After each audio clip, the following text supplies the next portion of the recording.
korban pembunuhan sadis di Desa Lesongdaja, Kecamatan Batu Marmar, Kabupaten Pamekasan, Jawa Timur, diketahui merupakan warga Kabupaten Sampang.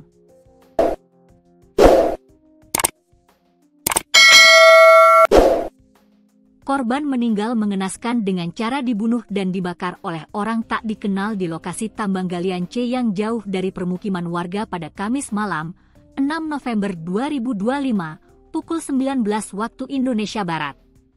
Kasih Humas Polres Pamekasan AKP Jupriyadi mengungkapkan, korban diketahui berinisial M, 36, warga Desa Birat Timur, Kecamatan Sokobanah, Kabupaten Sampang.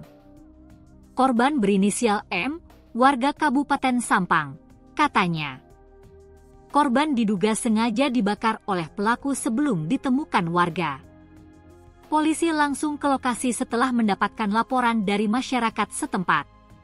Setelah itu, mayat korban dibawa ke RSUD Smart Pamekasan sekitar pukul 23.30 WIB untuk dilakukan visum luar.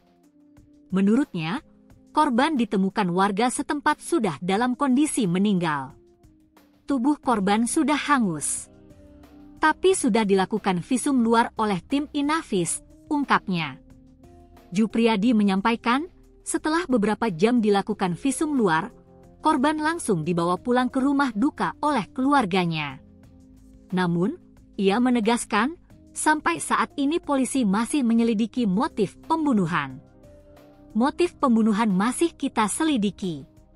Bahkan pelakunya belum kami ketahui, katanya. Polisi juga sudah melakukan olah tempat kejadian perkara, TKP, termasuk mengamankan sejumlah barang bukti.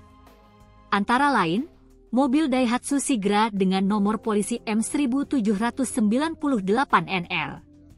Mobil berwarna putih ditemukan tidak jauh dari lokasi ditemukannya korban dalam kondisi terbakar.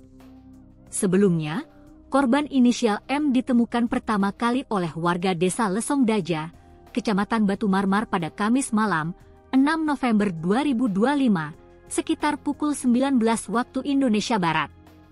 Korban ditemukan dengan kondisi terbakar, sehingga warga langsung memadamkan api sebelum tubuh korban rusak total.